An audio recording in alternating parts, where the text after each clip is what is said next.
Please కొంచెం silent. నమస్కారం. నేను ఆస్తి కోసం ఈ పోరాటం చేయట్లేదు. ఎందుకంటే ఈ పోరాటం కూడా కాదు, ఇది ఆత్మగౌరవానికి సంబంధించింది, నా భార్య పిల్లల సేఫ్టీకి సంబంధించి. ఇది నాతో ఒక మగాడిగా నేను ఆస్తి కోసం ఈ పోరాటం చేయట్లేదు. ఎందుకంటే ఈ పోరాటం కూడా కాదు, ఇది ఆత్మగౌరవానికి సంబంధించి, నా భార్య పిల్లల సేఫ్టీకి సంబంధించి. ఇది నాతో ఒక మగాడిగా నాతో డైరెక్ట్ గా వచ్చి నాతో ఏం చేసిన నా భార్య వీడియో షూట్ చేయడం, నన్ను ఇంక్లూడ్ చేయడానికి, నా 7 ఏళ్ల పాపని ఇంక్లూడ్ చేయడం, నా బిడ్డలు ఇంట్లో ఉండగానే అలా బిహేవ్ చేయడం కాదు. ఈరోజు పోలీస్ దగ్గరికి నేను వెళ్ళి ప్రొటెక్షన్ అడిగిన.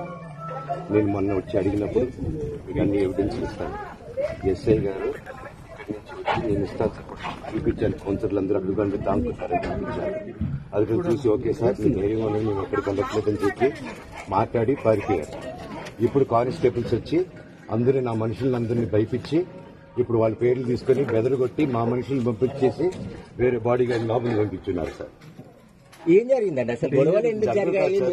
డిపార్ట్మెంట్ ఎందుకు వన్ సైడ్ తీసుకుంటున్నారు? కంప్లైంట్ తీసుకున్న తర్వాత వాళ్ళకి ఏ అధికారం ఉంది? నా ప్రొటెక్ట్ చేసే మనుషులు పంపించేదానికి అధికారం ఉంది. ప్రపంచంలో అందరినీ కలుస్తాను సార్. బయలుదేరి 7 ఏళ్ల పాపని ఇంక్లూడ్ చేయడం, నా బిడ్డలు ఇంట్లో ఉండగానే అలా బిహేవ్ చేయడం కాదు.